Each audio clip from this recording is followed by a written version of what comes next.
Hello दोस्तों, कैसे हो आप सब। आई होप आप लोग बहुत ही अच्छे से होंगे। तो आज का ये वीडियो आप सभी के लिए बहुत ही इम्पोर्टेंट होने वाला है। जी हाँ दोस्तों, इम्पोर्टेंट इसलिए होने वाला है क्योंकि आज के वीडियो में आप सभी को क्लास 12 कॉस्टिंग से सबसे पहला चैप्टर कॉस्ट ऑफ मटेरियल से फीफो मेथड का एक बहुत ही इंपॉर्टेंट सम्स कराने जा रहा हूं। इससे प्रीवियस वाले वीडियो में मैंने आप सभी को कॉस्ट ऑफ मटेरियल का पूरा फुल डिटेल कॉन्सेप्ट बताया था कि कॉस्ट ऑफ मटेरियल क्या है, कॉस्ट ऑफ मटेरियल किसे कहते हैं और मटेरियल्स कितने टाइप के होते हैं और फीफो मेथड क्या है, लिफो मेथड क्या है, वो भी एग्जाम्पल के जरिए बहुत ही इजी वे में मैंने आप सभी को समझाया था।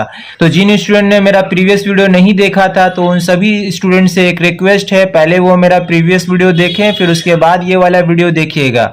हम डिस्क्रिप्शन में भी उस वीडियो का लिंक डाल देंगे, आप लोग वहां से भी देख लीजिएगा। और मेरा प्लेलिस्ट भी बना हुआ है class 12 costing chapter 1 cost of material से, आप लोग वहां पे भी जाके देख सकते हैं। और एक बात मैं बताना चाहूंगा, जो स्टूडेंट को कॉस्टिंग बहुत हार्ड लगता है तो वो हमारे चैनल को फॉलो करें। मैं यहाँ पर आप सभी को पूरा बेसिक लेवल से पढ़ाऊंगा। तो इस वीडियो को ज़्यादा से ज़्यादा अपने फ्रेंड सर्कल में शेयर कीजिएगा और चैनल पे नए हैं तो चैनल को सब्सक्राइब जरूर कीजिएगा। तो चलिए without investing a time start करते हैं। तो सबसे पहले आप लोग फीफो मेथड का फॉर्मेट को पहले देख लीजिए, फिर उसके बाद हम एक बहुत ही इंपॉर्टेंट सम्स कराने जा रहे हैं जो कि आप लोग का बोर्ड के एग्जाम के लिए बहुत ही इंपॉर्टेंट है। तो ये है फीफो मेथड का पूरा फुल डिटेल फॉर्मेट। सबसे पहले ऊपर में लिखिएगा in the books of store laser, bracket में लिखिएगा adapting FIFO method. Left hand side में लिखिएगा मटेरियल नेम, कोड, स्पेसिफिकेशन, बिन नंबर। फिर उसके बाद यहाँ पे मिडिल में लिखिएगा लोकेशन, लीड टाइम। फिर उसके बाद राइट हैंड साइड में लिखिएगा स्टोर्स लेजर फोलियो नंबर। फिर उसके बाद मैक्सिमम लेवल, फिर उसके बाद मिनिमम लेवल, फिर उसके बाद ऑर्डरिंग लेवल। फिर उसके बाद ऐसा लंबा लाइन टानिएगा, फिर एक लाइन टानिएगा, फिर उसके बाद फिर एक लाइन टानिएगा। फिर उसके बाद 4 ठो कॉलम कीजिएगा। तो पहला कॉलम में लिखिएगा रिसिप्ट्स, इसका दूसरा नाम परचेज भी है, यानी कि कितना मटेरियल परचेज किया गया वो रिसिप्ट का कॉलम में लिखा जाएगा। फिर उसके बाद दूसरा कॉलम में कितना इशू हुआ है वो लिखा जाएगा। फिर उसके बाद तीसरा कॉलम में बैलेंस और चौथा कॉलम में रिमार्क्स लिखिएगा। इसमें ओपनिंग स्टॉक लिखा जाता है, या फिर कोई मटेरियल रिटर्न हो गया तो वो भी रिटर्न बोल के लिखा जाएगा रिमार्क्स का कॉलम में, या फिर कोई मटेरियल शॉर्टेज हो गया तो वो भी रिमार्क्स का कॉलम में शॉर्टेज बोल के लिखा जाएगा। फिर उसके बाद लास्ट में क्लोजिंग स्टॉक लिखा जाता है रिमार्क्स के कॉलम में। अब रिसिप्ट्स के अंडर में लिखिएगा डेट का कॉलम एक कीजिएगा, फिर उसके बाद GRN नंबर लिखिएगा, फिर उसके बाद क्वांटिटी लिखिएगा, यानी कि कितना मटेरियल परचेज किया गया वो लिखा जाएगा क्वांटिटी का कॉलम में। फिर उसके बाद रेट लिख दीजिएगा, यानी कि जितना रुपया वाला परचेज किया गया है वो रेट लिख दीजिएगा। फिर उसके बाद अमाउंट लिख दीजिएगा। अब इशू का कॉलम में आ जाइए, तो इशू का कॉलम में लिखिएगा SR नंबर, फिर उसके बाद कितना क्वांटिटी मटेरियल इशू किया गया है वो लिखा जाएगा। फिर उसके बाद कितना रुपया वाला रेट है वो रेट लिख दीजिएगा। फिर उसके बाद अमाउंट लिखिएगा।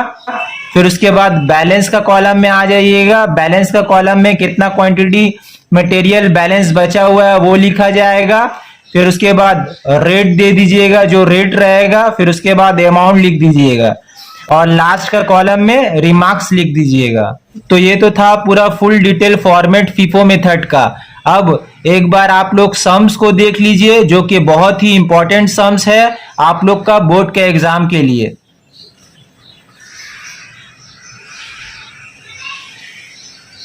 तो ये सम्स HS 2016 में आया हुआ है। From the following information prepare a store ledger account under first in first out FIFO method. 2017 January 1 opening balance 1000 units at the rate ₹2। January 10 purchase 600 units at the rate ₹2.10, यानी ₹2.10। January 12 issued 1200 units.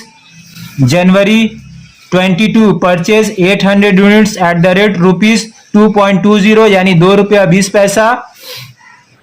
जनवरी 25 issued 600 units. जनवरी 31 issued 400 units. तो देखिए यहाँ पे क्या बनाने बोल रहा है, store ledger account under first in first out FIFO method, यानी कि फीफो मेथड से स्टोर लेजर अकाउंट बनाने के लिए बोल रहा है। 2017 जनवरी 1 में ओपनिंग बैलेंस दिया हुआ है 1000 यूनिट्स एट द रेट ₹2 और 10 तारीख को परचेज हो रहा है 600 यूनिट्स एट द रेट ₹2.10 और 12 तारीख को इशू हो रहा है 1200 यूनिट्स और 22 तारीख को परचेज हो रहा है 800 यूनिट्स। हर एक यूनिट का दाम है ₹2.20 और 25 तारीख को इशूड हो रहा है 600 यूनिट्स और 31 तारीख को इशूड हो रहा है 400 यूनिट्स। सबसे पहले यहाँ पे डेट लिखी है 2017 जनवरी 1। तो और देखिए यहाँ पे 2017 जनवरी 1 में ओपनिंग बैलेंस दिखा रहा है 1000 यूनिट, हर एक यूनिट का दाम है ₹2 और बैलेंस का कॉलम में जाएंगे, लिख देंगे क्वांटिटी में 1000 यूनिट और हर एक यूनिट का दाम था ₹2 तो 1000 इंटू 2 तो ये आपका आ जाएगा 2000। अब जनवरी 10 में देखिए परचेज दिखा रहा है 600 यूनिट, हर एक यूनिट का दाम है ₹2.10। तो रिसिप्ट का कॉलम में जाएंगे, सबसे पहले डेट लिखेंगे जनवरी 10 और रिसिप्ट का दूसरा नाम है परचेज।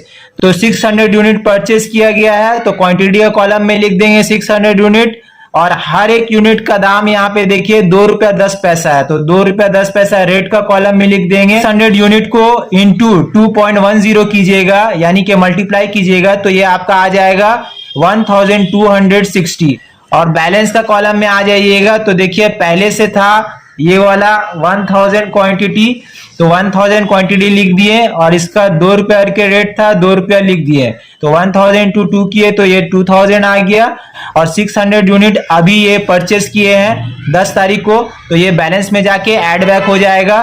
तो 600 यूनिट लिख दिए और हर एक यूनिट का दाम था ₹2.10 तो 600 इंटू 2.10 कीजिएगा यानी कि मल्टीप्लाई कीजिएगा तो ये आपका आ जाएगा 1260। और 12 तारीख को देखिए इशूड दिखा रहा है 1200 यूनिट्स तो यहाँ पे डेट दे देंगे सबसे पहले जनवरी 12 और इशूड का कॉलम में आ जाएंगे।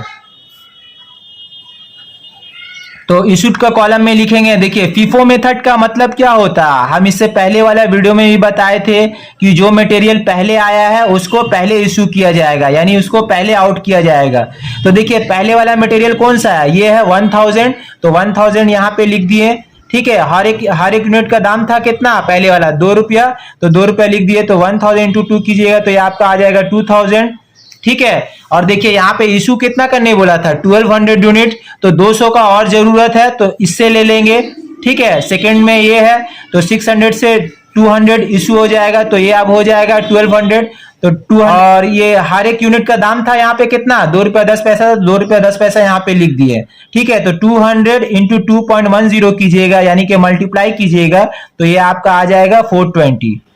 अब बैलेंस का कॉलम में आ जाएंगे तो देखिए 600 से 200 माइनस हो जाएगा तो बचेगा कितना 400 और हर एक यूनिट का दाम था यहाँ पे देखिए ₹2.10 तो ₹2.10 लिख दिए तो 400 इंटू 2.10 कीजिएगा यानी कि मल्टीप्लाई कीजिएगा तो ये आपका आ जाएगा 840। अब जनवरी 22 में देखिए परचेस किया जा रहा है 800 यूनिट, हर एक यूनिट का दाम है ₹2.20 यानी कि 2.20।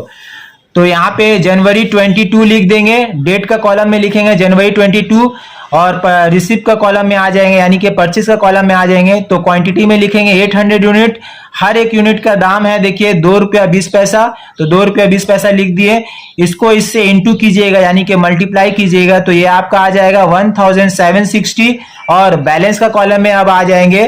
तो बैलेंस का कॉलम में देखिए पहले से था ये वाला मटेरियल 400 पहले से बचा हुआ था, ठीक है। तो 400 लिख दिए, ₹2.10 वाला था ₹2.10 लिख दिए तो 400 इंटू 2.10 कीजिएगा तो ये आपका आ जाएगा 840 और अभी जो है 800 परचेस किया गया है क्वांटिटी तो बैलेंस का कॉलम में ऐड बैक हो जाएगा तो यहाँ पे 800 लिख देंगे। हर एक यूनिट का दाम था देखिए यहाँ पे ₹2.20 करके तो ₹2.20 यहाँ पे लिख दिए। अब इसको इससे मल्टीप्लाई कीजिएगा तो ये आपका आ जाएगा 1760। अब जनवरी 25 में फिर से इशूड हो रहा है 600 यूनिट, तो यहाँ पे डेट दे देंगे जनवरी 25 और इशूड का कॉलम में चले जाएंगे। तो इशू का कॉलम में आ गए तो देखिए यहाँ पे 600 क्वांटिटी जो है इशू हो रहा है। तो देखिए पहले कौन सा मटेरियल था, ये था 400 वाला, तो 400 वाला इशू कर दिए। हर एक यूनिट का दाम था 2 रुपया 10 पैसा, 2 रुपया 10 पैसा लिख दिए। तो 400 इंटू 2.10 यानी कि मल्टीप्लाई कीजिएगा तो ये आपका आ जाएगा 840। मगर इशूड कितना करने बोला है, 600 यूनिट, ठीक है। तो सेकेंड लास्ट में ये है ना, तो 800 से 200 ले लेंगे तो यहाँ पे 200 इशूड कर देंगे। तो आप देखिए 600 हो जाएगा और 800 का रेट कितना था, 2 रुपया 20 पैसा, यानी कि 2.20, तो 2.20 लिख दिए। तो 200 इंटू 2.20 कीजिएगा यानी कि मल्टीप्लाई कीजिएगा तो ये आपका आ जाएगा 440। तो देखिए टोटल 600 इशूड हो गया। अब बैलेंस का कॉलम में आ जाएंगे तो देखिए 800 पहले से था, है ना, तो 200 इशू कर दिए तो ये आपका बच गया 600। तो 600 बैलेंस का कॉलम में लिख दिए। हर एक यूनिट का दाम था कितना करके, 2 रुपया 20 पैसा, तो 2 रुपया 20 पैसा लिख दिए। तो 600 इंटू 2.20 कीजिएगा तो ये आपका आ जाएगा 1320।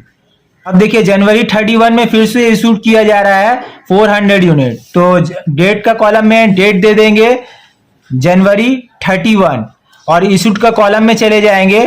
कितना 100 यूनिट बोला है, देखिए यहाँ पे 400 यूनिट बोला है इशू करने के लिए, तो 400 यूनिट इशू कर देंगे।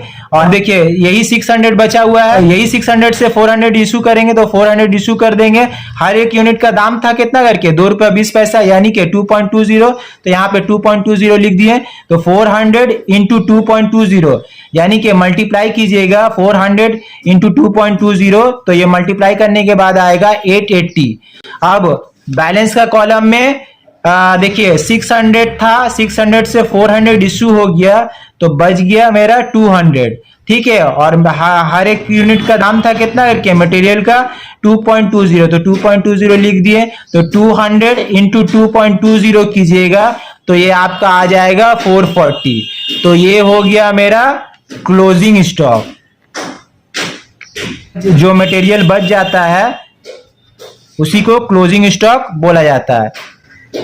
तो उम्मीद है कि ये पूरा फीफो मेथड का फुल डिटेल फॉर्मेट और सम्स जो है बहुत ही अच्छे तरीके से आप सभी को समझ में आया होगा। अगर सम समझ में नहीं आया, किसी को किसी तरह का कुछ डाउट हो तो हमको कमेंट सेक्शन में कमेंट जरूर कीजिएगा, मैं आप सभी को रिप्लाई दूंगा। तो इस वीडियो को जितना ज्यादा हो सके अपने फ्रेंड सर्कल में शेयर कीजिएगा। आप लोग जितना ज्यादा हमारे वीडियो को शेयर कीजिएगा उतना ज्यादा ही मैं आप सभी के लिए वीडियो लेकर आऊंगा। तो आज के लिए इतना ही, फिर मिलेंगे नेक्स्ट वीडियो के साथ।